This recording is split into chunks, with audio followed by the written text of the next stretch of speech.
हरे कृष्णा, राधे राधे। तो आज की इस वीडियो में हम शेयर कर रहे हैं जया एकादशी की बहुत ही सरल पूजा विधि। तो माघ मास के शुक्ल पक्ष की एकादशी है, ये बहुत ही बड़ी एकादशी है। 2026 में हमें ये व्रत किस दिन करना है, पारण का सही समय क्या रहेगा, संपूर्ण जानकारी मिलेगी। तो प्लीज़ वीडियो को पूरा देख लीजिएगा।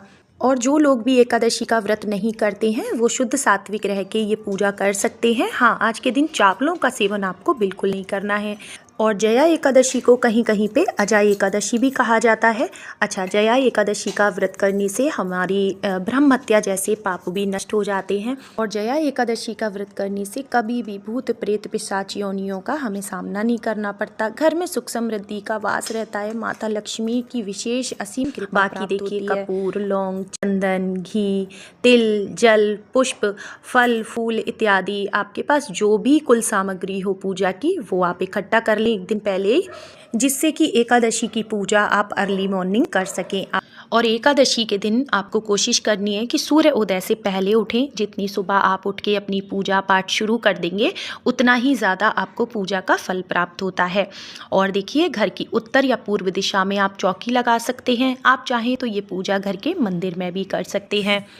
अच्छा, 2026 में जया एकादशी का व्रत 29 जनवरी को किया जाएगा। दिन पड़ रहा है गुरुवार का, और गुरुवार के दिन भी भगवान विष्णु जी का पूजन होता है और एकादशी तिथि भी भगवान विष्णु जी को समर्पित है। तो आप भगवान के किसी भी स्वरूप का पूजन कर सकते हैं। आप शालिग्राम भगवान हो, लड्डू गोपाल हो, सत्यनारायण भगवान की फ़ोटो हो, ठीक है, जो आपके पास है। और हाँ, अगर किसी धातु के विग्रह हैं तो पंचामृत से, कच्चे दूध से आप अभिषेक जरूर कर लें।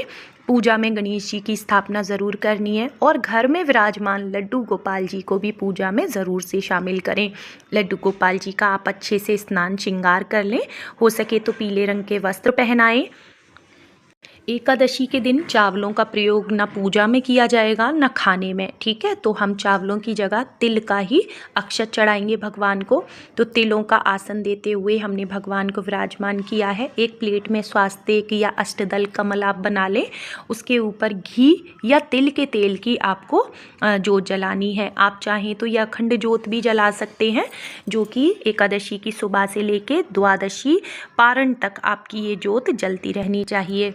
तो कहते हैं, अगर आप किसी व्रत पूजा वाले दिन या शुभ तिथि पर अपने घर में अखंड जोत जलाते हैं तो इससे हमारे जीवन का भी अंधकार दूर होता है, घर से नेगेटिविटी दूर होती है। और यहाँ पे गंगाजल छिड़क के हम सभी को स्नान का भाव कर लेंगे। गंगाजल आप अपने नहाने के पानी में भी डालें या अपने ऊपर छिड़क सकते हैं स्नान के बाद। और सबसे पहले चंदन से, तिल से हम दीपक का पूजन करेंगे। अग्नि देवता हमारी पूजा के साक्षी होते हैं, तो जो भी पुष्प हों वो आप चढ़ा दें। और इसके बाद आप हाथ में जल और पुष्प लेके व्रत का संकल्प कर सकते हैं, अपना नाम, अपना गोत्र बोलते हुए। और अब हम करेंगे गणेश जी का पूजन। तो गणेश जी को चंदन से तिलक करें, तिल चढ़ाएं और पुष्प अर्पित कर दें। अच्छा, जया एकादशी गुरुवार के दिन आ रही है। गुरुवार के दिन विष्णु भगवान का पूजन किया जाता है। केले के पेड़ की भी पूजा की जाती है। लेकिन कई सारे लोगों का ऐसा सवाल आता है कि दी हमारे घर के आसपास केले का पेड़ नहीं है, तब हम क्या करें। तो देखिए, सत्यनारायण भगवान की फ़ोटो में ही केले के पेड़ बने हुए हैं। आप इन्हीं का मानसिक रूप से पूजन करें। हल्दी से, चंदन से आप इन्हें तिलक करें। और आप चाहें तो घर में गमले में भी केले का पेड़ लगाया जा सकता है, आप उनकी पूजा भी कर सकते हैं। और अगर ना मिले तो आप फोटो की पूजा भी कर सकते हैं। तो भगवान को चंदन से, रोली से तिलक करें, तिल चढ़ाएं। अच्छा, अगर आपको लगता है आपके घर में कोई भी अकाल मृत्यु से दुनिया छोड़ के गए हैं और आपको अगर अजीब अजीब सा कुछ भी महसूस होता है कि वो घर में ही है, उनकी आत्मा को शांति नहीं मिली है, तो आप ये व्रत उनके नाम से संकल्प लेके कर सकते हैं और व्रत का फल आप उन्हें समर्पित कर दें। इससे उन्हें मोक्ष की प्राप्ति होगी और आपको अपार पुण्य की प्राप्ति होगी। क्योंकि जहाँ पितृ खुश होते हैं, तृप्त होते हैं, वहाँ पर उन्नति तरक्की के रास्ते खुल जाते हैं। तो यहाँ पे देखिए, हमने भगवान को तिलक कर दिया और पुष्प चढ़ा दिए हैं। और देखिए, एकादशी के दिन अगर आप व्रत करते हैं तो कथा आपको ज़रूर से पढ़नी है। अगर कथा की पुस्तक ना हो आपके पास तो आप मोबाइल पर कथा सुन लें, लेकिन कथा ज़रूरी होती है सुननी, ठीक है। इसके बाद भगवान को जनेऊ, वस्त्र रूपी कलावा आप अर्पित कर दें। और देखिए, जो लोग भी एकादशी का व्रत करना चाहते हैं तो बहुत ही सोच समझ के व्रत शुरू करें। एकादशी का व्रत शुरू करने के बाद बिना उद्यापन के छोड़ा नहीं जाता है। भगवान विष्णु जी को तुलसी जरूर से चढ़ाएं, लेकिन ध्यान रखें तुलसी एक दिन पहले ही तोड़ के रख लेनी है।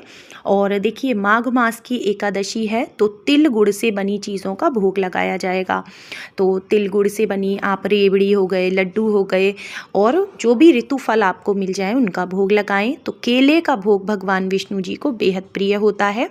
और इस बार एकादशी गुरुवार की है तो केला आपको खाना नहीं है, इस बात का ध्यान रखिएगा। तो केले के साथ आप अन्य कोई और फल भी चढ़ा सकते हैं जो कि बाद में आप उसे प्रसाद रूप में ले सकें। और देखिए कथा हमने पढ़ ली है, हाथ में पुष्प और तिल जो लिए थे वो हम भगवान को अर्पित कर देंगे। इसके बाद आप भगवान नारायण का जैसे विष्णु चालीसा है, विष्णु सहस्त्र नाम है, जो भी आप पाठ करना चाहते हैं वो कर सकते हैं। और अब हम करेंगे भगवान की प्रेम पूर्वक आरती। तो पहले गणेश जी की आरती करें, उसके बाद भगवान विष्णु जी की आरती करें और आरती के बाद आप ओम नमो भगवते वासुदेवाय का जाप आपको जरूर करना चाहिए। और देखिए एकादशी तिथि में तुलसी माता का पूजन आप जरूर करें। सुबह ना हो सके तो संध्या के समय दिया जरूर जलाएं तुलसी जी में और पुष्प अर्पित करें। और घर की दहलीज पे दिया जरूर जलाएं। घर के आसपास अगर कोई लक्ष्मी नारायण का मंदिर है तो वहाँ पर भी अगर आप दीपदान करते हैं या केले के पेड़ के नीचे दीपदान करते हैं तो बहुत अच्छा होता है।